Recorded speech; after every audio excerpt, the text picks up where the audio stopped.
सदाशिवसमारम्भाम् शङ्कराचार्यमध्यमाम् अस्मदाचार्यपर्यन्ताम् वन्दे गुरुपरम्पराम्।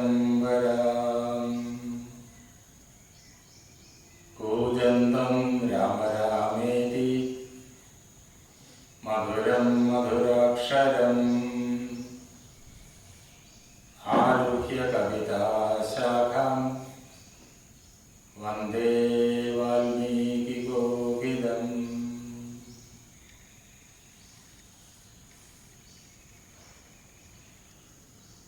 मंच पर विराजमान आदरणीय स्वामी जी कृष्णानंद सरस्वती महाराज, यहाँ सन्निहित आदरणीय भाइयों बहनों, पहले ही मैं मेरे सारे संकल्पों को भारतीय आचार्य परंपरा के श्री चरणों पर समर्पित करता हूँ। मेरे गुरु जगतगुरु स्वामी सत्यानंद सरस्वती महाराज के श्री चरणों पर समर्पित करता हूँ। मेरे परम गुरु ब्रह्मश्री नीलकंठ गुरुपाद महाराज के श्री चरणों पर समर्पित करता हूँ। यहाँ विराजमान गुरुवर ब्रह्मश्री कृष्णानंद सरस्वती महाराज के श्री चरणों पर समर्पित करता हूँ। ज्ञान स्वरूपिणी और सत्यरूपिणी माता के जगदम्बिका के श्री चरणों पर समर्पित करता हूँ। श्री राम सीता आंजनेय महाप्रभु के श्री चरणों पर समर्पित करता हूँ।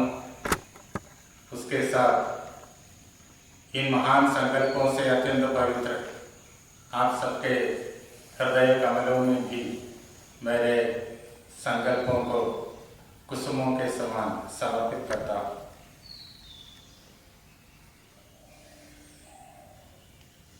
अब तो एक महान अवसर है,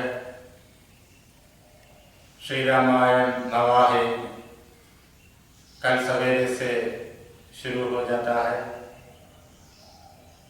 प्रभात पूजा से और गणपति हवन से श्री रामायण नवाहे जो 9 दिनों में यहाँ चलेंगे, उसका शुरुआत कल होता है। भगवान के साथ जीने का महान अवसर है। जगतगुरु स्वामी सत्यानंद सरस्वती महाराज ने बार बार हमें बताए थे, जब भक्ति के साथ हम रामायण पढ़ते हैं, हमारे परम गुरु ब्रह्मश्री नीलकंठ गुरुपाद के संकल्प को हृदय में लेकर जब हम रामायण पढ़ते हैं, तब रामायण उसी प्रकार संभवित हो जाता है। इसीलिए हमें श्री रामचंद्र महाप्रभु को देख सकते हैं, उसकी उन महान राम लीला में हम भागीदार हो सकते हैं और उनके साथ जी सकते हैं। इस प्रकार श्री रामचंद्र जी के साथ 9 दिनों में जीने का महान अवसर है। जब उसका समर्पण हो जाता है, उस समय हमारे परम गुरु ब्रह्मश्री नीलकंठ गुरुपाद महाराज के और जगतगुरु स्वामी सत्यानंद सरस्वती महाराज के विग्रहों की प्रतिष्ठा भी यहाँ हो जाएंगे। गुरु पूजा दिन पर, गुरु पौर्णमी के दिन पर।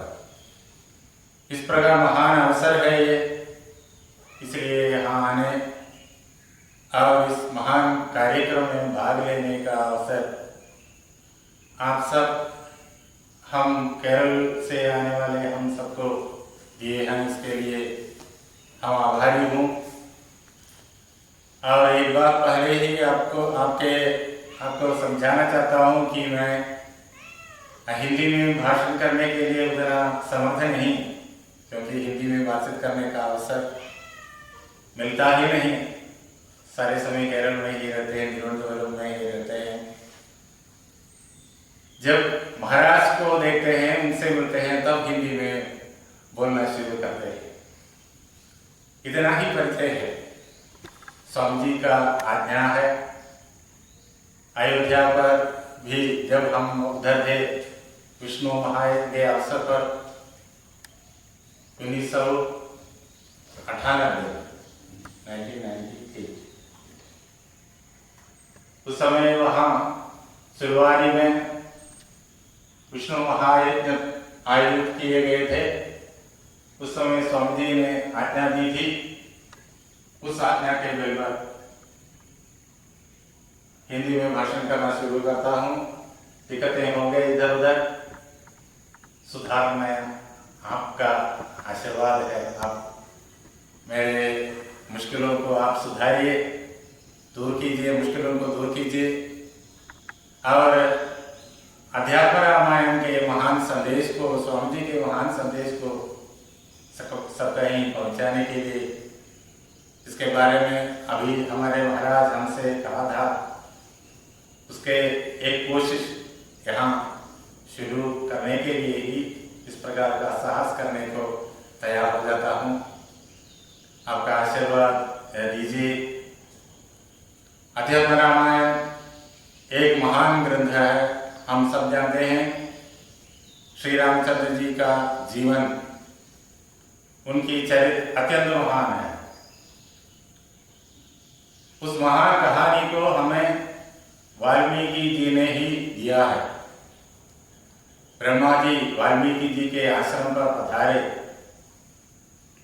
तमसा नदी के तट पर, जहाँ वाल्मीकि जी अपने पर्णशाला में बैठकर तपस्या कर रहे थे, उसी पर्णशाला में ब्रह्मा जी स्वयं आए। ब्रह्मा जी को प्रत्यक्ष करने और उनसे वर लेने के लिए कितने लोग तपस्या करते हैं, सालों तपस्या करते हैं। रावण तो 10,000 वर्ष तपस्या किए थे। उसके बाद भी ब्रह्मा जी उनके सामने आने के लिए तैयार नहीं थे, किंतु तपस्या के कारण उन्हें जाना पड़ा। यहाँ वाल्मीकि महर्षि ब्रह्मा जी की मेरे साथ आ जाइए, इस प्रकार तपस्या नहीं किया। आने के लिए उनके सामने प्रार्थना नहीं रखा। वाल्मीकि महर्षि तपस्या में थे, वो तो निष्काम कर्म थे। जो निष्काम कर्म करते रहते हैं, उनके सारे कर्तव्य, सारे जो लोग के संसार के लिए शुभदायक होता है। इसीलिए सारे देवगण संप्रीत हो जाते हैं और हम सबके परम पितामह ब्रह्मा जी, सारे देवों के पितामह, सारे असुरों के पितामह, सारे मानवों के पितामह, सारे जीव जंतुओं के पितामह, और इस जगत में हमें जिसे जड़ समझते हैं, उन सारे जड़ पदार्थों के पितामह वो जड़ नहीं है। हम समझ पाएंगे अध्यात्म रामायण के भीतर चलने पर। यहाँ बैठने वाले सारे सज्जन वो जानते हैं, क्योंकि वो रामायण समझते हैं। अब जब अध्यात्म रामायण के भीतर हम चले जाते हैं, तब हम समझ लेंगे यहाँ जड़ वस्तु कुछ भी नहीं है, सब चेतनामय है। और साधारण मनुष्य के समान जिसे हम जड़ समझ रखे हैं, वो सारे पदार्थ भगवान ब्रह्मा जी के संतान हैं। इसलिए ब्रह्मा जी हम सबके पितामह हैं। जब हम सारे दुनिया के कल्याण के लिए अपने संकल्पों को रखता है, काम करते रहता है, तब ब्रह्मा जी सारे देवों के साथ संप्रीत हो जाते हैं और खुद हमारे सामने चल आते हैं। हमें, हे ब्रह्मा जी मेरे सामने आ जाइएगा, मुझे ऐसा ऐसा वर दीजिएगा, इस प्रकार प्रार्थना करने की कोई आवश्यकता नहीं, कोई जरूरत नहीं। जब हमारे कर्तव्य कल्याणमय हो जाता है तो ब्रह्मा जी स्वयं चले आता है और आशीर्वाद देता है, हमें कर्तव्य सौंप देता है। इसी कारण वाल्मीकि जी के आश्रम पर ब्रह्मा जी स्वयं पधारे। वाल्मीकि जी देखा एक महान प्रकाश अपने आश्रम के सामने दिखाई पड़ता है। वो प्रकाश का कारण क्या है उन्होंने देखा तो समझ लिया ब्रह्मा जी पधार रहे हैं। ब्रह्मा जी के निकट वे दौड़ पड़े, उनके श्री चरणों पर नमस्कार किए। वाल्मीकि जी के शिष्यगण भरद्वाज आदि वे भी उनके साथ थे। ब्रह्मा जी का स्वीकार सत्कार किया, उन्हें अपने अग्निहोत्रशाला के भीतर लाकर वहां बिठाया, पूजा किया और नमस्कार करके पूछा, भगवान, हे भगवान आप क्यों इधर पधारे हैं? आपकी जो आज्ञा है आज्ञा दीजिए। हम जितना शक्ति आप दे देते हैं उस शक्ति के साथ हम उस आज्ञा की पालन करने का कोशिश करेंगे।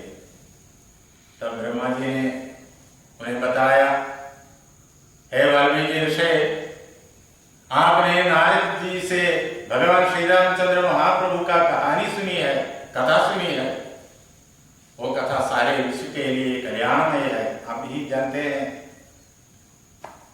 वो कथा सारे विश्व को दे देना है, इसीलिए आप उस कहानी को लिखिएगा। उसके पहले ही ब्रह्मा जी ने वाल्मीकि महर्षि के हृदय पर प्रथम काव्य का, पहले काव्य का अनुभव दे दिया था। वाल्मीकि ऋषि के आश्रम के सम्मुख पधारने के पहले ही मातृशाला प्रतिष्ठा तो हम इस प्रकार समारोह होने वाला उस महान काव्य, आदि काव्य, उसे हम कहते हैं आदि काव्य कहते हैं। आदि काव्य का अनुभव ब्रह्मा जी ने ही दिया था। ब्रह्मा जी कहा इसी प्रकार, वो तो काव्य है, वो तो लोक कल्याण के लिए है। आप कभी भी दुखी मत बनो क्योंकि आपने उस व्याध को शाप दे दिया। ये तो शाप नहीं है, ये तो एक संदर्भ है काव्य की शक्ति को आपके हृदय में जगाने के लिए। मैंने इस प्रकार का एक नाटक रचा था, आपने व्याध को शाप नहीं दिया, उससे उस व्याध का मुक्ति हो गया।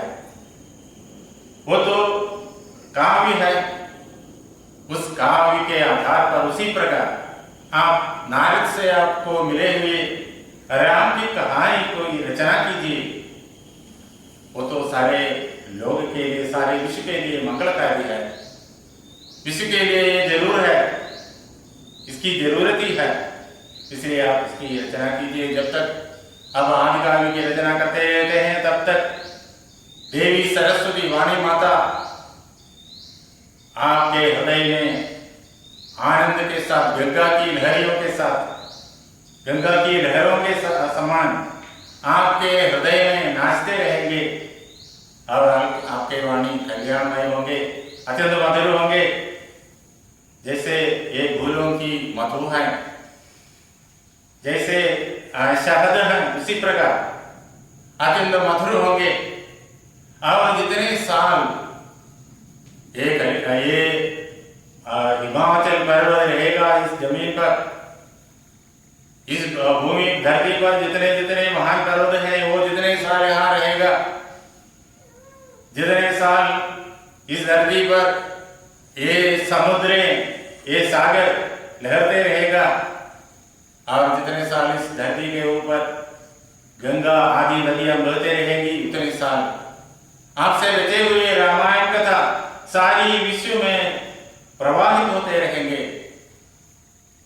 वो सारे विश्व के हृदय में, मानवों के हृदय में और सारे जीव जंतुओं के हृदय में, और जिसे हम जड़ भी समझते हैं उसके भी हृदय में भी हृदय है, उनके भीतर भी भगवान का झलक है।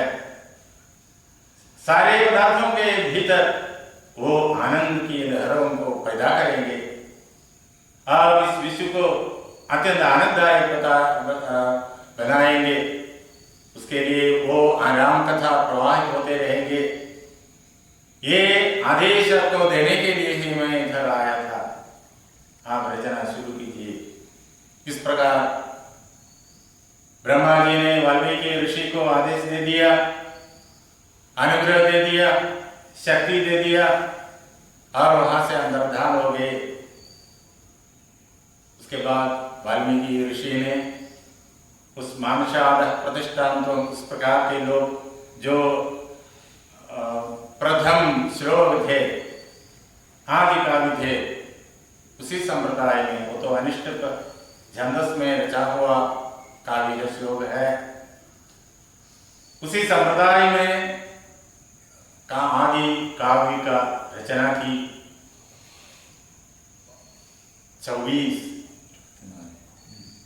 24,000 श्लोकों में, श्लोक को एक ग्रंथ कहते हैं संस्कृत भाषा में।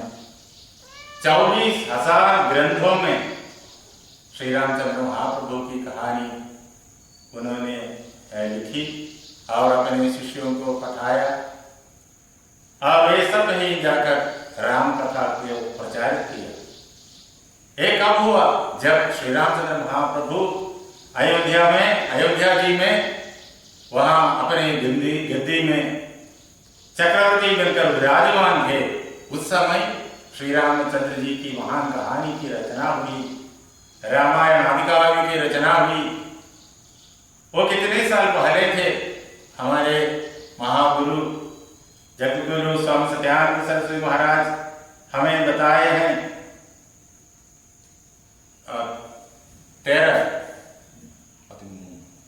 13 लाख सालों पहले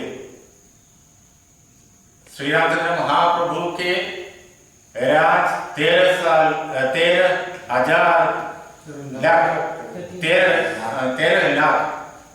लाख साल पहले हुए थे। उसी समय 13 लाख सालों पहले रामायण का रचना हुई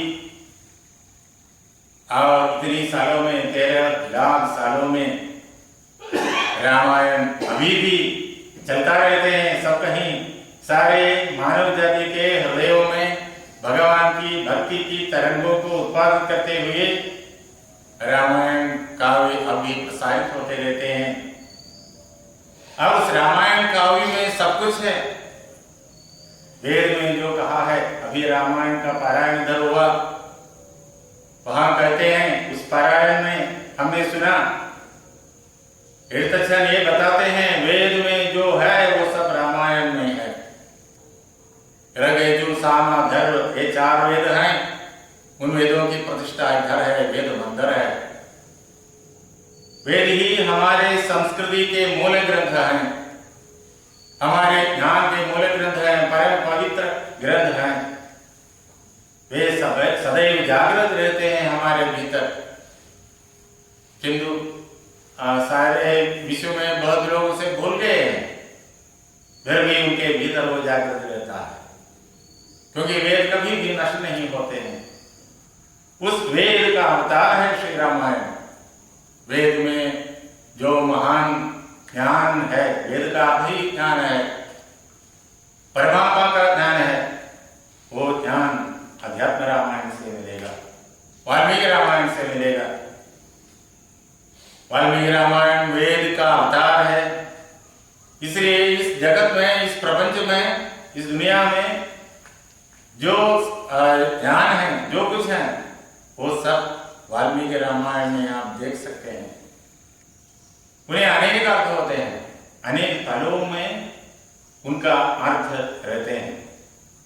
भौतिक अर्थ है जो इस भौतिक प्रपंच के आधार पर हम समझ सकते हैं, किंतु प्रपंच तो इस भौतिक जगत में सीमित नहीं, उसकी परिधि है नहीं।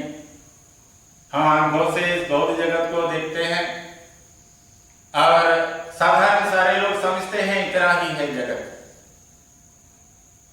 इसके भीतर कोई तत्व नहीं है। ये तो कार्बन हाइड्रोजन ऑक्सीजन से में शुरू हो जाता है और हम भी वो संपूर्ण हो जाता है।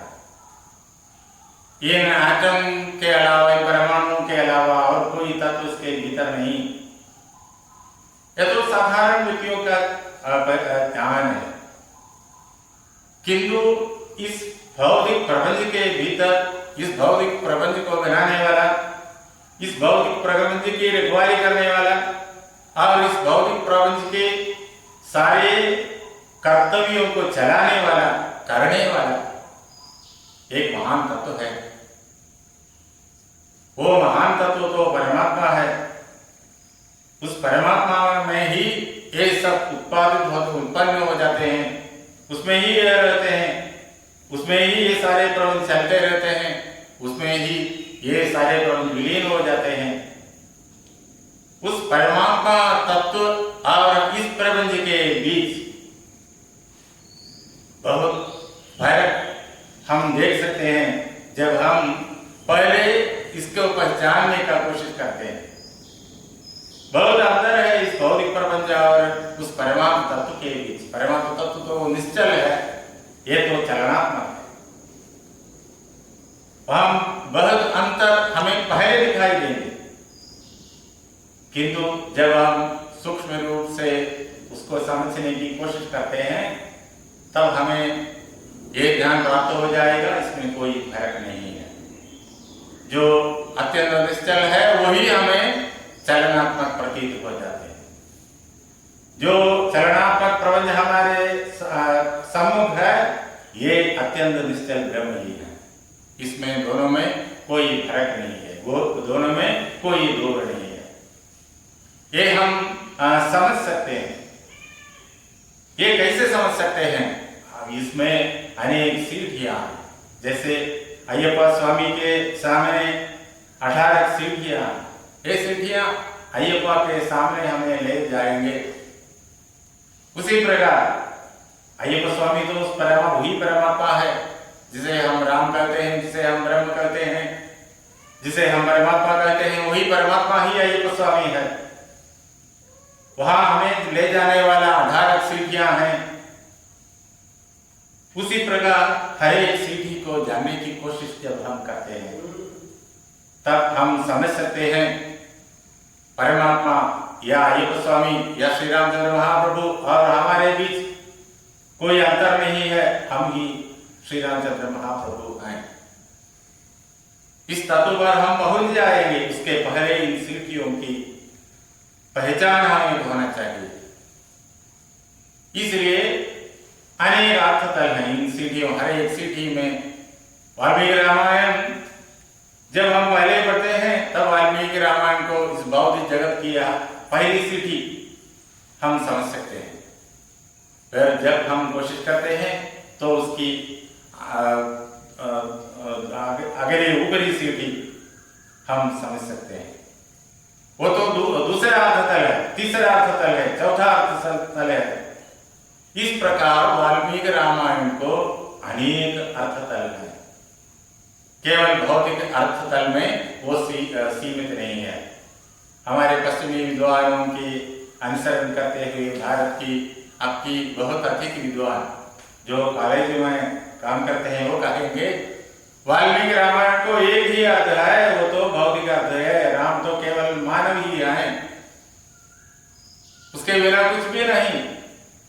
ये वो कहेंगे क्योंकि वो भौतिक अर्थ ही समझ सकते हैं। पश्चिम के विद्वान, कुछ विद्वान अब हैं जो परम अर्थ को समझ पाए, किंतु बहुत विद्वान ऐसे हैं जो अकेडमिक विद्वान है, वो केवल भौतिक अर्थों को ही समझते हैं। और यहाँ के विद्वान तो उनके पीछा करने वाले हैं। हमारे साधु संतों के श्री चरणों पर नमस्कार करके जो विज्ञान वो परम सत हमें दे देते हैं, उसे समझने की कोशिश वे नहीं करते, किंतु पश्चिमी विद्वानों के पीछे चलते चलते जो वो कहते हैं उसे ये फिर कहते कहते चलते हैं, दोहराए जाते हैं, दोहराते हैं।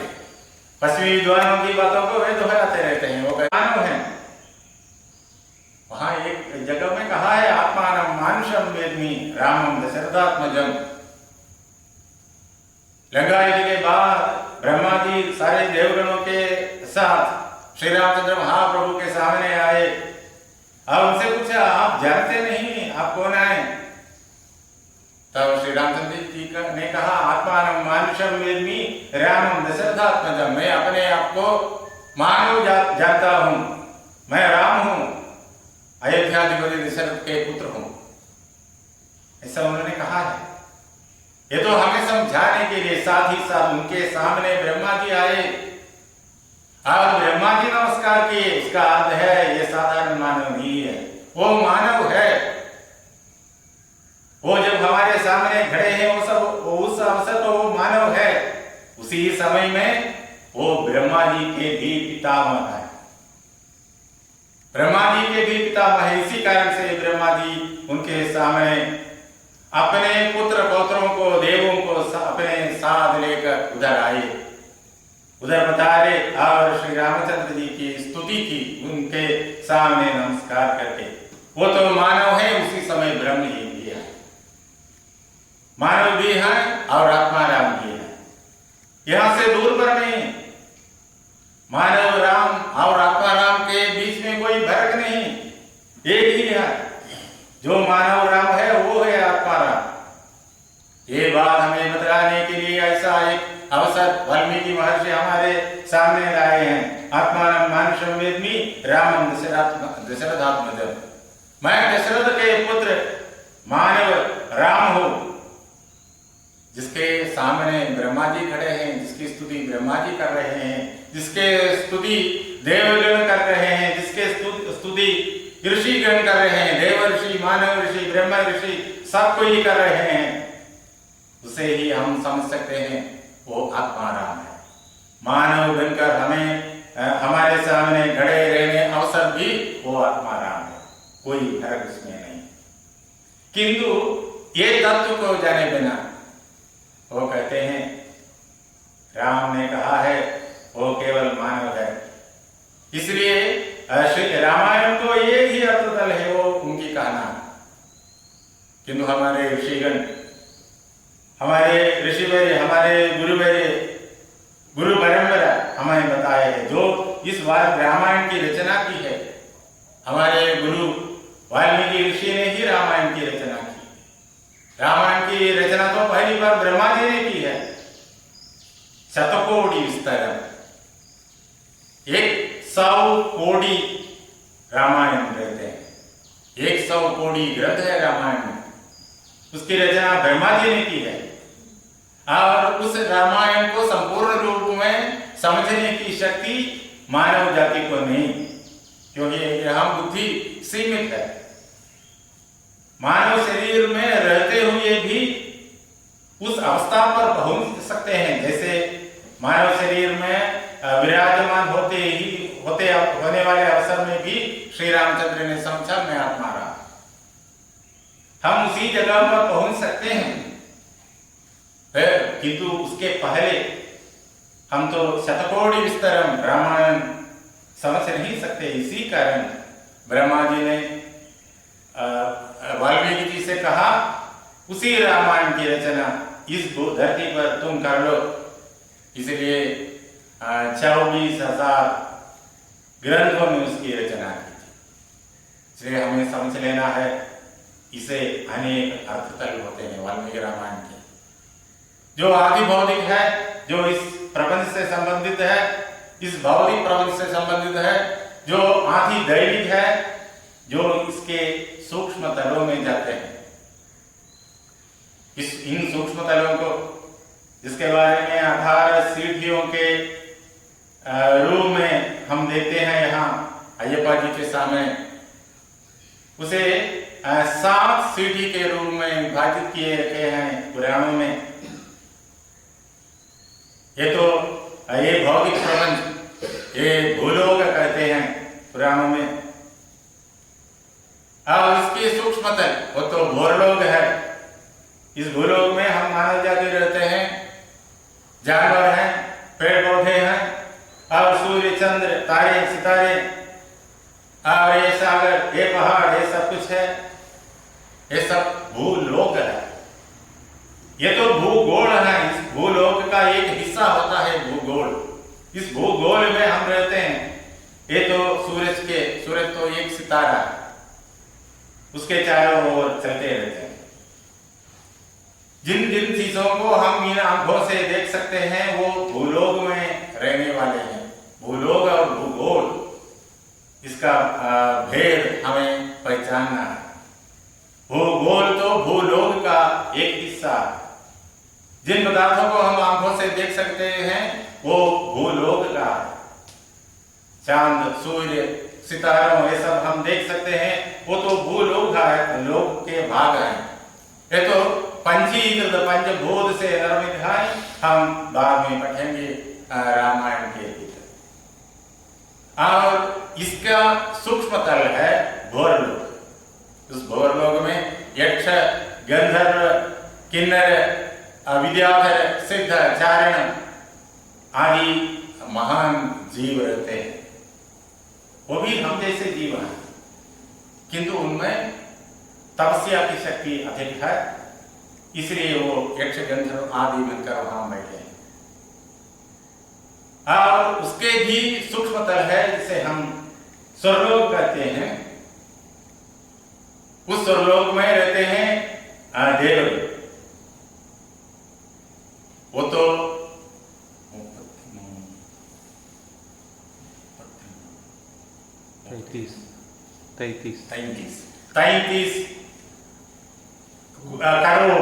33 करोड़ देवता होते हैं। उसके बारे में भी बाद में हम विचार विमर्श करेंगे। हम सब मिलकर विचार विमर्श करेंगे। 33 करोड़ देवतागण भारत है। और उसके सूक्ष्म तल है जिसे महर्लोक कहते हैं। वहां सारे ऋषिगण विराजमान हैं। और उसके भी सूक्ष्म तल हैं जनलोक, उसके भी सूक्ष्म तल हैं तपोलोक, उसके भी सूक्ष्म तल हैं सत्यलोक, वहां रहते हैं ब्रह्मादि। उसके पार तो माया है, मूल प्रकृति है। उसके परे रहते हैं परम आत्मा, परम ब्रह्म श्री रामचंद्र महाप्रभु। और इसी प्रकार हम जब इस सारे विश्व की स्वरूप को जानने की कोशिश करते हैं तब हम समझ सकते हैं साध लोग हैं। इन साध लोगों तक हमें पहुंचाने वाले अर्थतल सब वाल्मीकि रामायण में है। उन अर्थतलों में अत्यंत महत्वपूर्ण अर्थतल है अध्यात्म अर्थतल। वाल्मीकि ऋषि के बाद बहुत ऋषिगण वाल्मीकि रामायण को सीखा, इसके महत्व को वे पहचान लिया। ये तो वेद का अवतार है, इसलिए सारे भारतीय भाषाओं में उसका भाषांतरण उन्होंने किया। जब वाल्मीकि रामायण के आधार पर भिन्न भिन्न भारतीय भाषाओं में उन्होंने उसका भाषांतरण किया, तब वाल्मीकि रामायण में अनेक अर्थतल होते हैं। उन अर्थतलों में एक अर्थतल को लेकर उन्होंने भाषांतरण किया। संस्कृत भाषा में भी वाल्मीकि रामायण के आधार पर वाल्मीकि रामायण के एक एक अर्थतल को प्रकाशित करने वाले रामायण की रचना हुई। भगवान वेदव्यास ने संस्कृत भाषा में वाल्मीकि रामायण की आध्यात्मिक अर्थ को प्रकाशित करने वाले अध्यात्म रामायण की रचना की थी। अध्यात्म रामायण की मूल ग्रंथ संस्कृत भाषा में है। वो तो भगवान वेदव्यास की रचना है। और उस अध्यात्म रामायण जिस रामायण से हम वाल्मीकि रामायण के अध्यात्म तत्व को पहचान सकते हैं, समझ सकते हैं, उस अध्यात्म रामायण को ही ऋतच्छर ने मलयालम में भाषांतरित किया। जब वो ऋतच्छर अध्यात्म रामायण की भाषांतरीकरण मलयालम भाषा में, केरल भाषा में किया, तब अत्यंत खूबसूरती से किया। गुरु महाराज के साथ, जगत गुरु स्वामी सत्यानंद सरस्वती महाराज के साथ वहां तिरूर तुंजनपुरम में जाने का अवसर मिला। ऋतच्छर केरल में अब मलप्पुरम जिला में तो मलबार में है, केरल की ये उत्तरी दिशा में है, उत्तरी भाग में, उत्तरी हिस्सा में है। वहाँ तिरूर नामक एक जगह है, वहाँ रहते थे इर्तछन 400 साल पहले। तब मलयालम भाषा का रूप इस प्रकार आधुनिक मलयालम भाषा के रूप में नहीं था। आधुनिक मलयालम भाषा की जन्म इर्तछन के अध्यात्म रामायण में हुआ। उसके पहले जो भी मलयालम भाषा थे उसे चेर तमिल हम कहते थे, उसके नाम तमिल थे। तमिल हम जानते हैं तमिलनाडु की भाषा है, पांडी तमिल है। तमिलनाडु में दो हिस्से हैं, पांडी और चोल, पांडी तमिल और चोल तमिल। और उस विशाल तमिलनाडु में एक जगह है, ये केरल, इसे चेर देश कहते हैं। वहां की तमिल को चेर तमिल कहते थे उस समय। इर्तछन के समय में मलयालम शब्द भी नहीं था, मलयालम नाम ऐसा नाम भी नहीं था, चेर तमिल थे। मलयालमा भी कहते थे। आधुनिक मलयालम भाषा की जन्म उस चेर तमिल को की रूपांतरण सदियों से होते रहे। अब उसकी संपूर्ण रूपांतरण और आधुनिक मलयालम भाषा की जन्म इर्तछन के अध्यात्म रामायण में हुई। वो वहां रहते थे तिरूर में। उनके घर का नाम तुंजन परम था। उसके उन्हें उस शब्द को भी अनेक अर्थ हैं। इस प्रबंध के सर्वोच्च स्थान, इस प्रबंध के सर्वोच्च स्थान वो है तुंजन नाम का अर्थ। तुंजम मलयालम में तुंजम शब्द है, शब्द का अर्थ है सर्वोच्च स्थान। इस प्रपंच के सारे दुनिया के सर्वोच्च स्थान जो ब्रह्मादि के स्थान हैं, सत्यलोक हैं, वो है उस तुंजन परम का अर्थ। वहां रहते थे, वो सत्यलोक में रहते थे। हम देखते हैं शरीर से वो इस धरती पर विराजमान है, किंतु उनके बोध तल तो उतने ऊपरी स्थान पर थे। और वहां बैठकर सारे रामायण तत्व, वाल्मीकि रामायण के अध्यात्म तत्व को जो व्यास जी ने संस्कृत भाषा में हमें लिख दिए थे, उसकी भाषांतरीकरण उन्होंने किया, मधुर आधुनिक मलयालम भाषा में किया। वो तो दोहा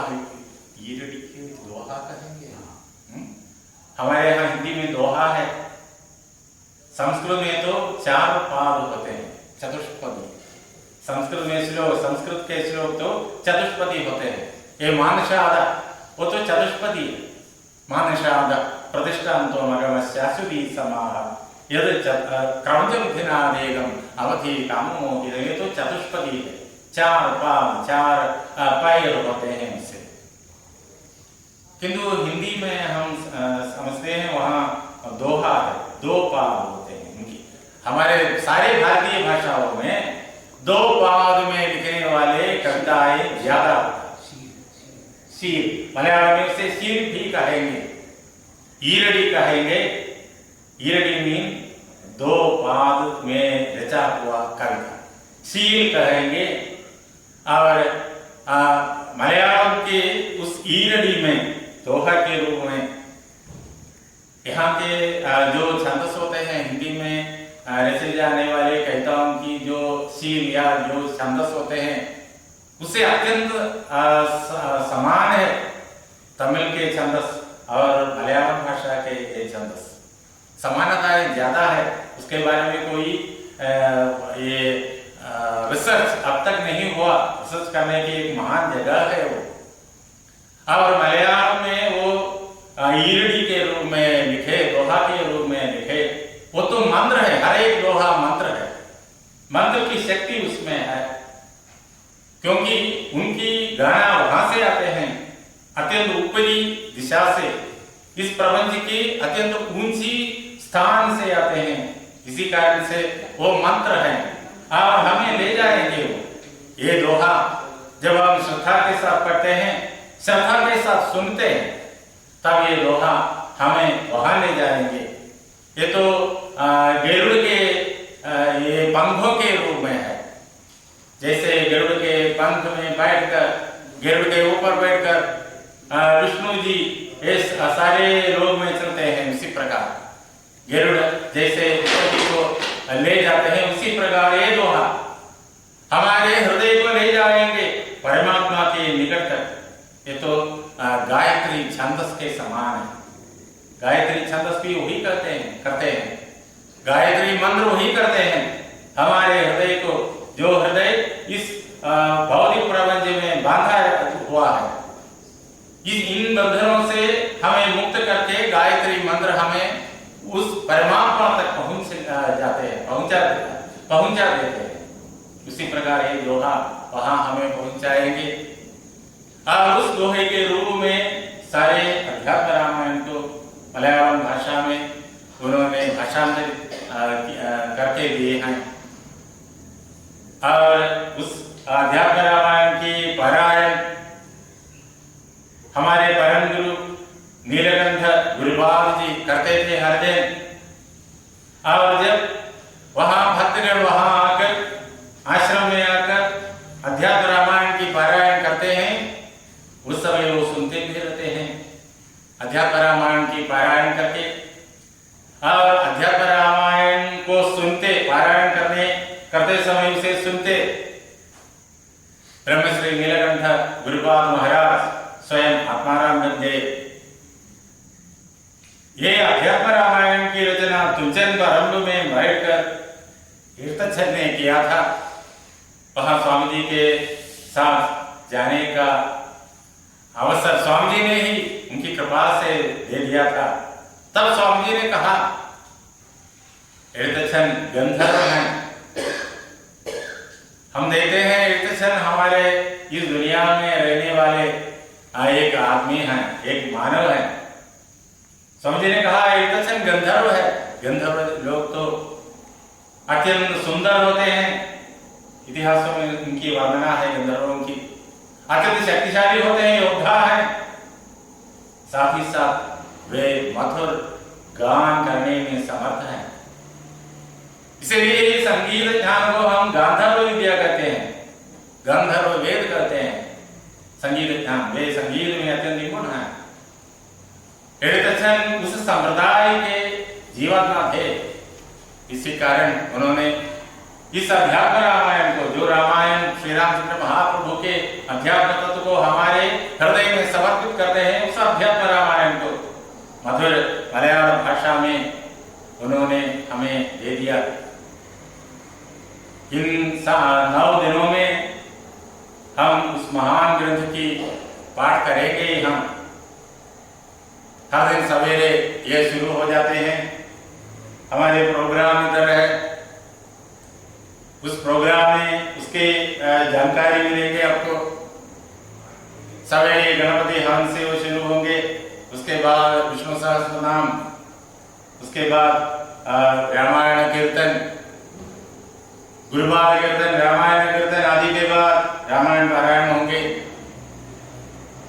और पहले दिन तो हम शुरू करेंगे रामायण के आरंभ में। पहले बार तीर्थचंद ने रामायण की पीठिका हमें लिख दी है, रामायण की महत्व हमें लिख दी है पहली दिशा में। और कल तो पहले दिन है हमारे यज्ञ के, कल शाम को हम ये पूरा करेंगे। कल शाम 5 बजे कल के यज्ञ को हम पूरा करेंगे अहल्या स्तुति में, बालकांड में अहल्या स्तुति में हम पूरा करेंगे। अहल्या श्री रामचंद्र के पाद स्पर्श से मुक्त हो गए सारे पापों से। अहल्या भगवान को देखते हुए, भगवान के श्री चरणों पर नमस्कार करते हुए भगवान की स्तुति करते हैं। वो तो वेद संहित है, उपनिषद के समान है अहल्या स्तुति, वहां हम पूरा करेंगे। इस प्रकार 9 दिनों में संपूर्ण रामायण की पाठ होगी। 4 बार हर दिन पढ़ते हैं हम, और 4 बार उसके आधार पर विचार विमर्श भी हम करेंगे। इस रामायण को पढ़ने और इस रामायण को सुनने का फल क्या है? तीर्थचंद कहते हैं अध्यात्म प्रदीपक अत्यंतम रहस्यम इद अध्यात्म रामायणम मृत्युशासन प्रोक्तम। इसे हमें बता दिए हैं मृत्युशासन।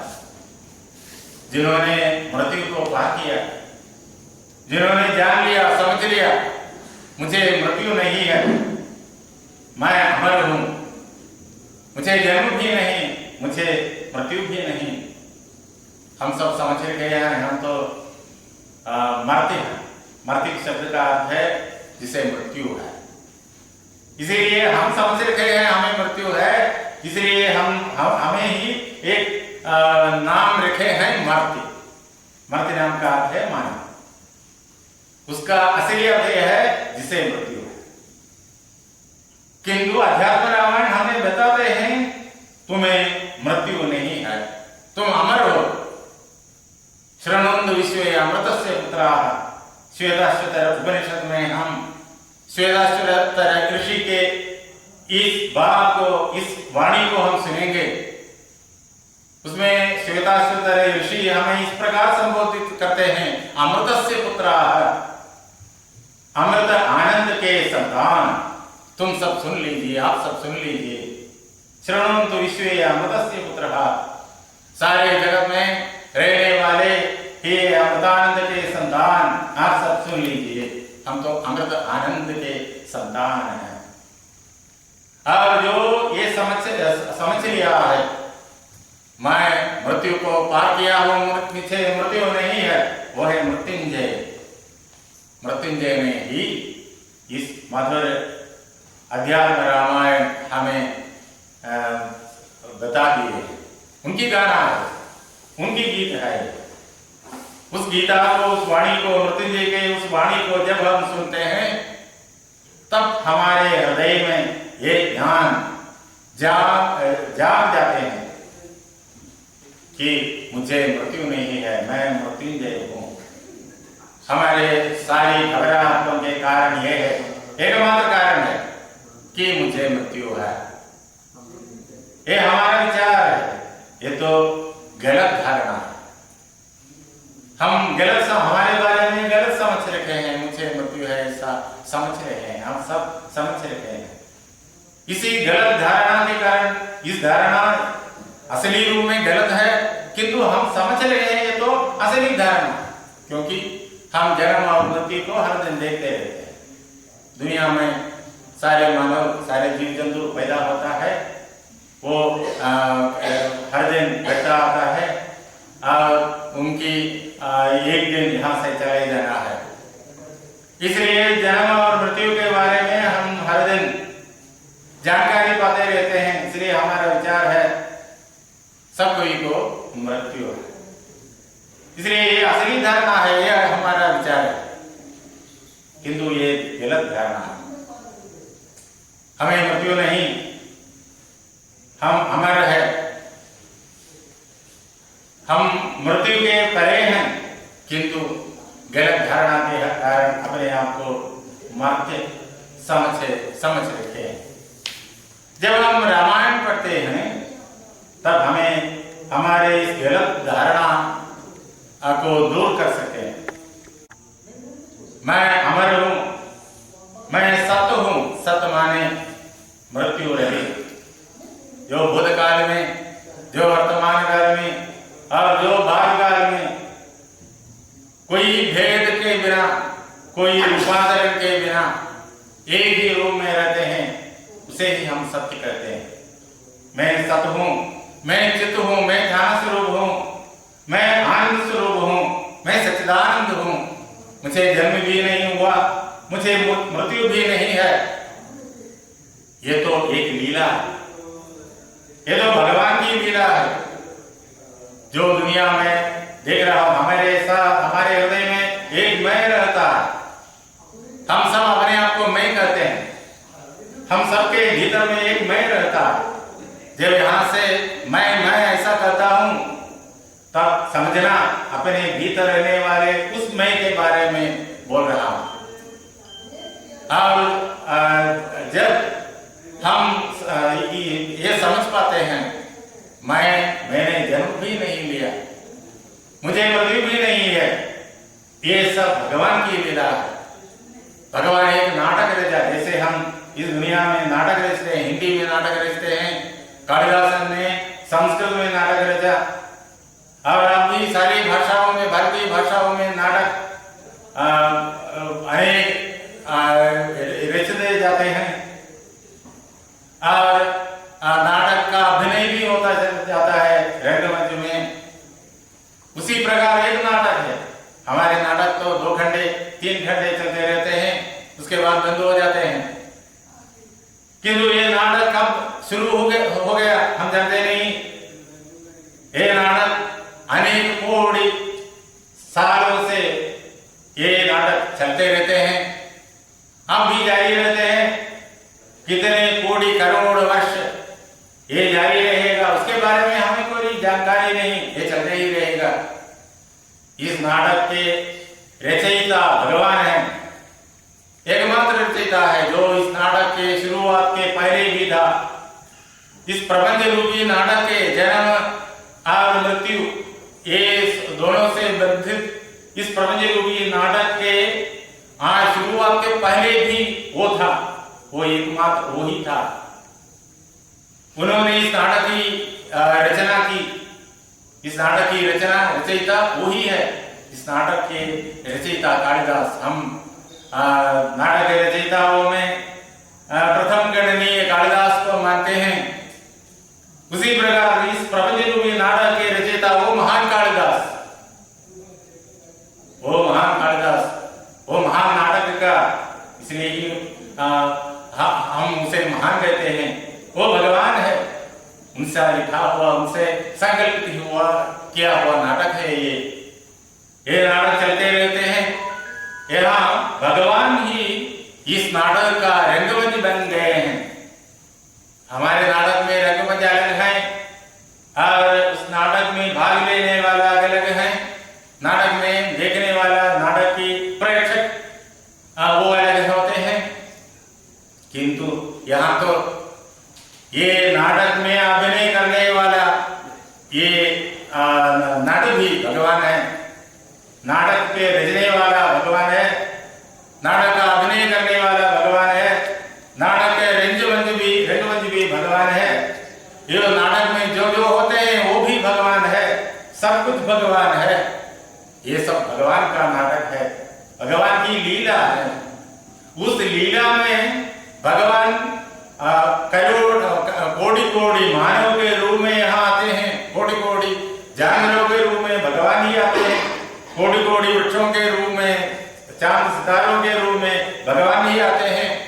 और भगवान ये नाटक का अभिनय करते आनंदित होते हैं, स्वयं आनंद लेते हैं। नाटक का बल क्या है? आनंद है, रस है, श्रृंगार भी है, हास्य, अद्भुत, इस प्रकार हम कहते हैं। ये सारे रसों का, नव रसों का अनुभव भगवान की करते हैं, इसका मजा भगवान ही उठाते हैं।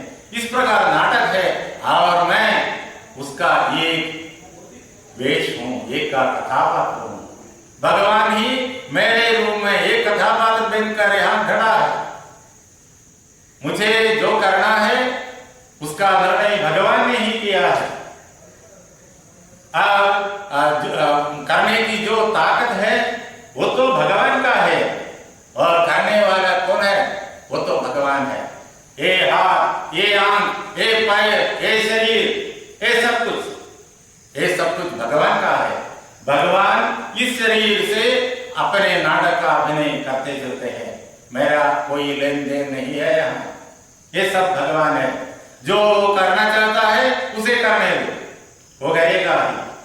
उसका फल जो है वो तो आनंद है। यहाँ जो भी हो उसका फल तो आनंद है, रस है। नाटक में, रंगमंच में जो होता है उसका फल रस है, हम जानते हैं, रस तो आनंद है।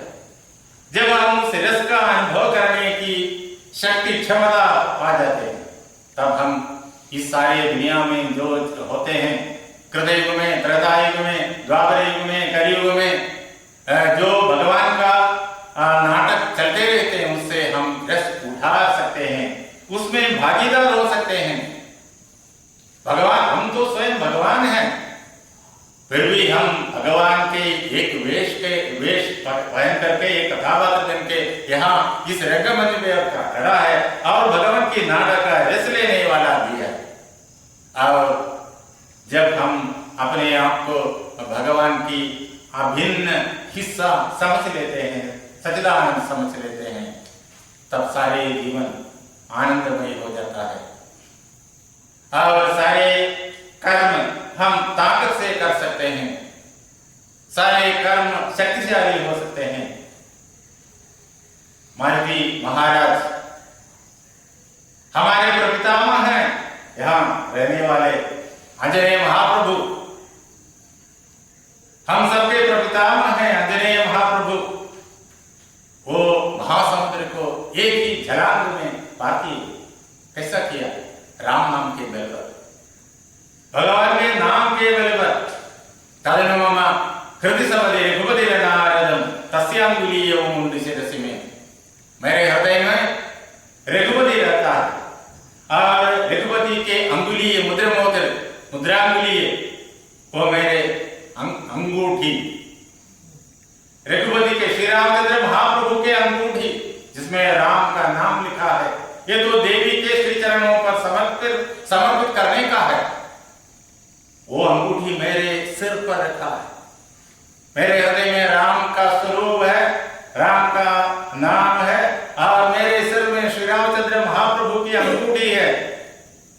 इसलिए इस समुद्र तो मेरे सामने कुछ भी नहीं। राम मंत्र के बल पर एक ही छलांग में इसे पार कर लूंगा। और उस महेंद्र पर्वत के नीचे जो कविवर इस महान अद्भुत विक्रम स्वरूप को देख रहे हैं, विराट स्वरूप को, आंजनेय महाप्रभु के विराट स्वरूप को जो देख रहे थे, उनसे कहा, हे कविवीरों, भयभीत न होना, मैं वहां जाकर सीता देवी को, जानकी देवी को देख लूंगा। उनके श्री चरणों पर नमस्कार करके भगवान का संदेश सुनाकर मैं वापस आ जाऊंगा। इसी दिन आ जाऊंगा या तो अगले दिन सवेरे ही मैं यहाँ आ जाऊंगा। इसलिए घबराहट न होना, हाँ भयभीत नहीं होना, मैं वापस आ जाऊंगा क्योंकि मेरे हृदय में श्री रामचंद्र महाप्रभु है, उनकी अंगूठी मेरे सिर में। इसी प्रकार हमारे सारे कर्तव्य, हमारे सारे काम मजबूत हो जाएंगे, शक्तिशाली हो जाएंगे। जो कर्तव्य हमें करने के लिए भगवान हमें दे दिया है वो हम कर पाएंगे ही। करने वाला हम नहीं, करने वाला भगवान है। जब हम भगवान और हमारे बीच मैं को खड़ा करता है, इसे हम कहेंगे हंता, अहंकार, मैं यही अहंकार है।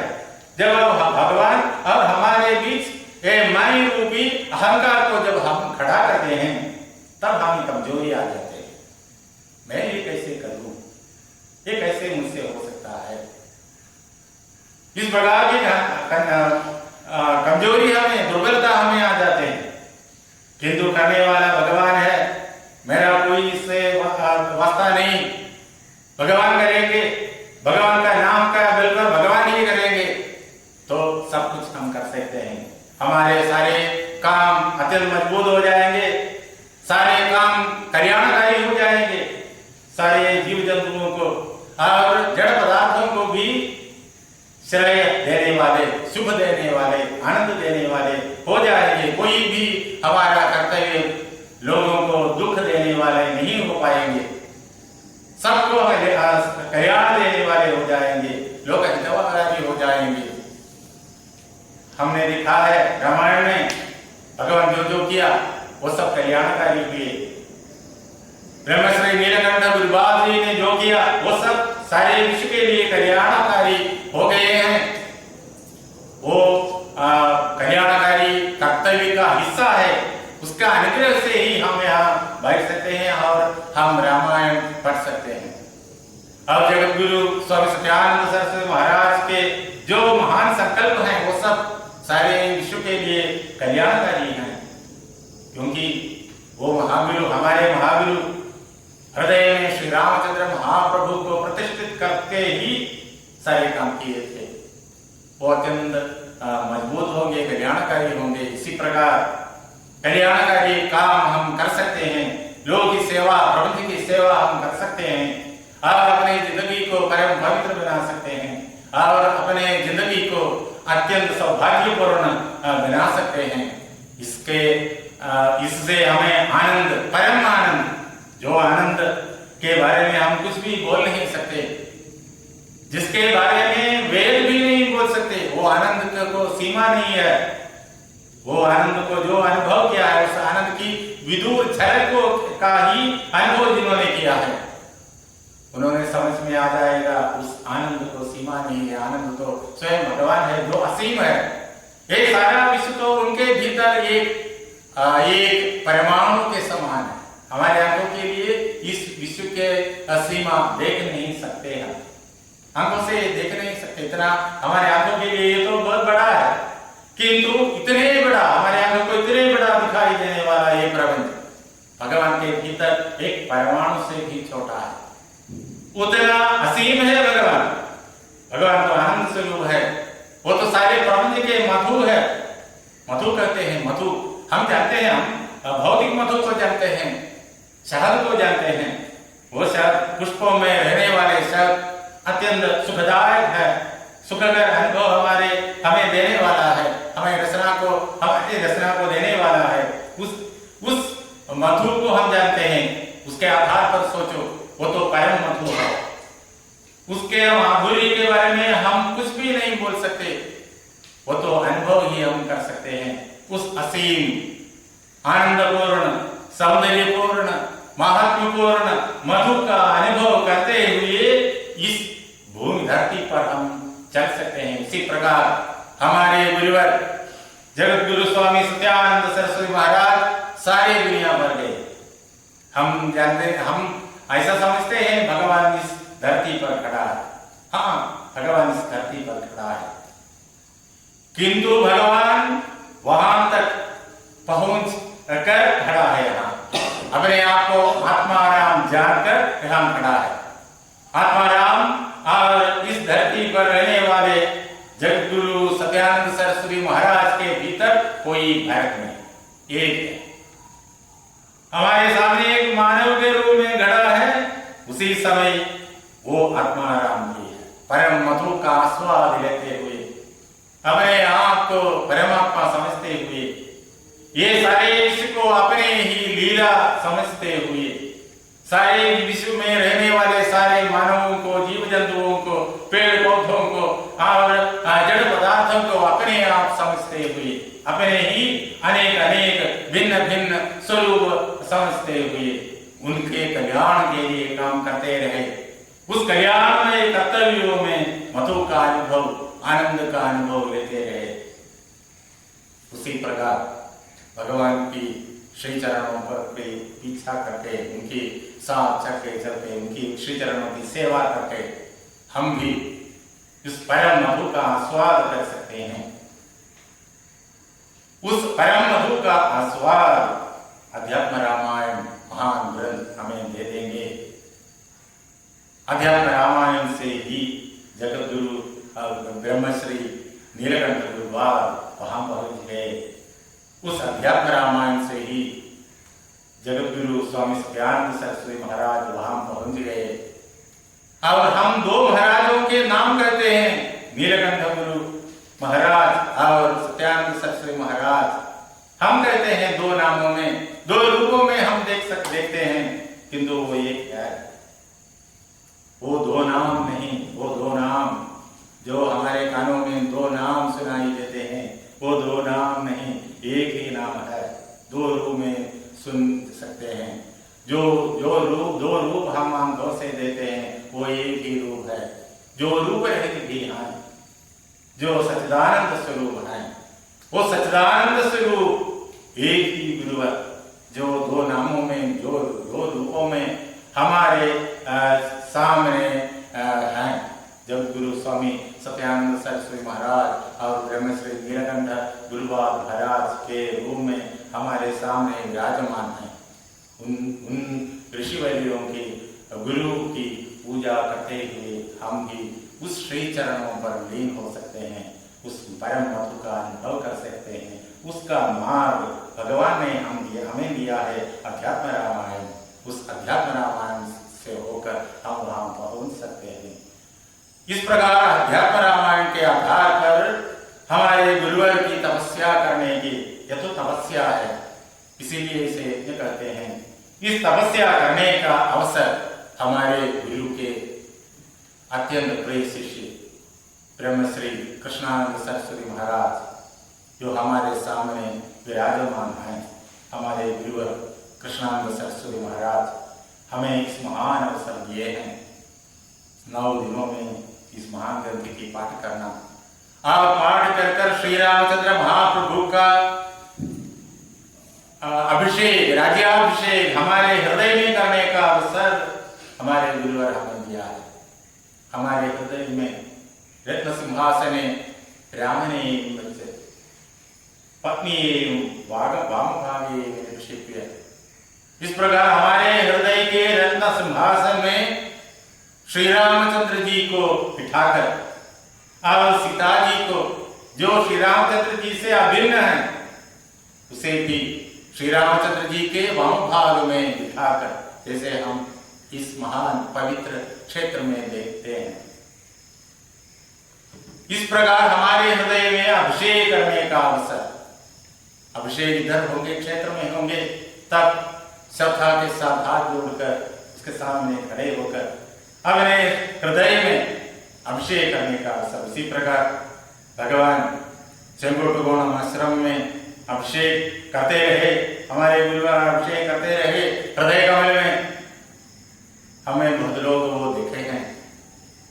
उसी प्रकार हमारे हृदय में भगवान को बिठाकर अभिषेक करने का अवसर, और अभिषेक करने के बाद हमारे महान गुरु की प्रतिष्ठा, नीलकंठ गुरुपाद महाराज की प्रतिष्ठा, जगत गुरु सत्यानंद सरस्वती महाराज की प्रतिष्ठा करने का अवसर। सत्यानंद सरस्वती महाराज के शिष्य कृष्णानंद सरस्वती महाराज हमें दिए हैं, और इस परम अवसर का लाभ उठाना हमारा कर्तव्य है। जितना श्रद्धा हमें होता है उतना इसका फल हम उठा सकते हैं। सारे दिन इसमें भाग लेना, प्रभात से लेकर प्रदोष तक सारे दिन इसमें भाग लेना, ये सुन लेना। जो मलयालम नहीं समझते वो भी ये सुनते वक्त रामायण समझ सकते हैं।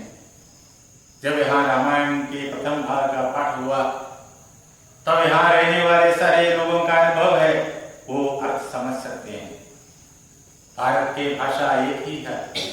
हम कहते हैं हिंदी, बंगाली, गुजराती, तमिल, मलयालम, कर्नाटकम, आंध्र, तेलुगु, ऐसे हम कहते हैं, किंतु इन सारे भाषाओं की मूल स्रोत एक ही है। एक ही भाषा अनेक रूप में विकसित हो गए।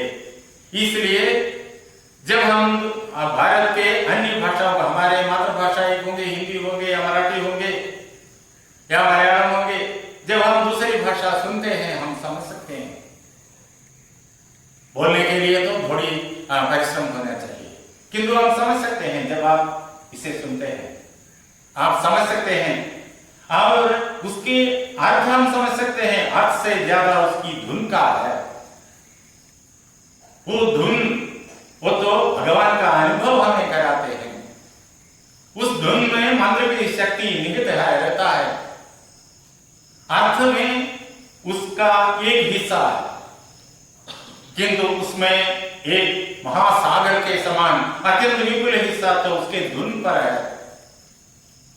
जैसे जगत गुरु सत्यानंद सरस्वती महाराज ने वहां आश्रम में बैठकर रामायण का पारायण करते थे, जैसे ब्रह्मश्री नीलकंठ गुरुपाद महाराज आश्रम में बैठकर रामायण का पारायण करते थे।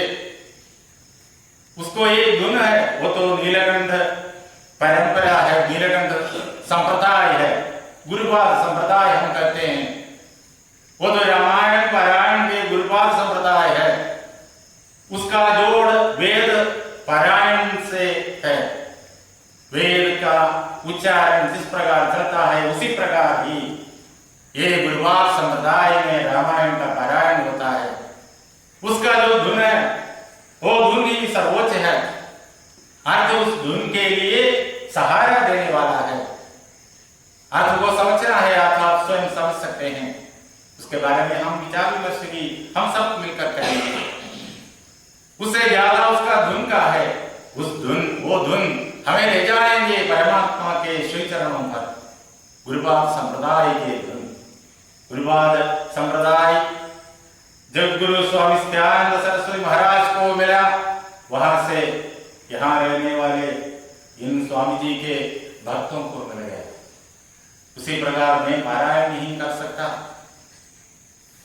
किंतु यहाँ बैठे हुए श्री सोमशेखर नायक, श्री जगन्नाथन नायक, श्री शशिधर नायक, ये सब गुरुपाद संप्रदाय में रामायण का पारायण करेंगे।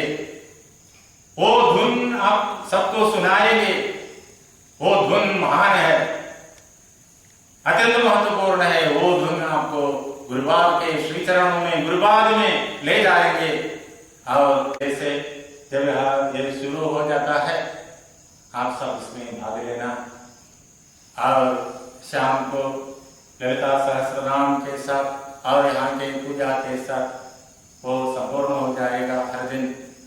उसमें भाग लेना, वहाँ तक श्रद्धा के साथ भाग लेना। उसके लिए आशीर्वाद हमारे गुरु ही करेंगे। हमारे गुरु अत्यंत करुणामय है, उनके करुणा को सीमा नहीं, उनके कारुण्य को सीमा नहीं। उसके बारे में हम सोच भी नहीं सकते, हमारे मन वहां तक नहीं पहुंच सकेगा, हमारी भाषा भी वहां तक नहीं पहुंच सकेगा। इतना उतना करुणामय है। जिन्होंने उसका अनुभव किया है वो समझते हैं, जिन्होंने उसे सशरीर में ही देखा है वो भी अनुभव कर सकते हैं। श्रद्धा के साथ यदि यहाँ श्री गुरुपाद महाराज के, सत्यानंद सरस्वती महाराज के फोटो के सामने, उनके तस्वीर के सामने यदि हम श्रद्धा के साथ खड़ा हो जाएंगे, या इस मंदिर के सामने श्रद्धा के साथ खड़ा हो जाएंगे, क्या इस आश्रम के, यदि इस आश्रम के साथ सामने हम श्रद्धा के साथ खड़ा हो जाएंगे, आश्रम के रूप में भगवान हमारे गुरु यहाँ विराजमान हैं, यदि हम इस आश्रम के सामने श्रद्धा के साथ खड़ा हो जाएंगे, उस कारुण्य का अनुभव आपको मिल जाएंगे जरूर। जब गुरु स्वामी सत्यानंद सरस्वती महाराज ने ये बताया है, मिल जाएंगे, जरूर मिल जाएंगे। इसलिए भगवान के गुरु के इस कारुण्य के अनुभव करने का महान अवसर है ये, और भगवान के प्रतिष्ठा में भाग लेने का अवसर है। ये प्रतिष्ठा जब तक ये यहाँ या काश्यम दिगिरेह सहितस्य महीधरे तावद रामायण कथा लोकेषु प्रदर्श्यति। वाल्मीकि रामायण में ब्रह्मा की वचन है। यहाँ महाभारत जहां तक होगा, जितने साल होगा, महासमुद्र जितने साल होगा, नदियां जितने साल बहते रहेंगे, उतने साल रामायण कथा होंगे, उतने साल ये प्रतिष्ठा भी यहाँ होंगे। हम ये प्रतिष्ठा करते हैं आपके लिए नहीं, करोड़ों करोड़ों करोड़ों सालों के लिए ये प्रतिष्ठा इधर होंगे।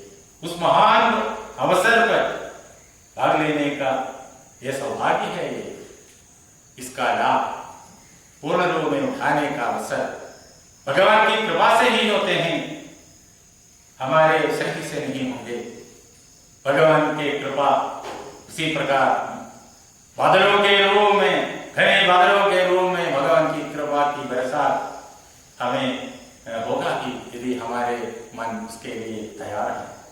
इसी प्रकार हर दिन इधर आइए, इसमें भाग लीजिए। कल सवेरे शुरू हो जाएंगे। इन्हीं शब्दों को भगवान के जगद्गुरु स्वामी सत्यानंद सरस्वती महाराज के परम गुरु ब्रह्मश्री नीलकंठ गुरुवाद के श्री चरणों पर, श्री राम सीता आंजनेय महाप्रभु के श्री चरणों पर समर्पित करते हुए और ब्रह्मश्री कृष्णानंद सरस्वती महाराज के श्री चरणों पर समर्पित करते हुए इस महान संकल्प से अत्यंत पुण्यमय पवित्रमय हम यहाँ विराजमान सारे सदस्यों के, आप सो भगवान, आप तो भगवान श्री रामचंद्र महाप्रभु के विराट रूप हैं। इन महासंकल्प से अत्यंत पवित्र आपके हृदय में फूलों के समान, कुसुमों के समान अर्चना करते हुए इन शब्दों को, वाणियों को अर्चना के रूप में समर्पित करते हुए मैं अपने शब्दों को भगवान पर समर्पित करता हूँ। जय सीताराम, जय सीताराम, जय सीताराम।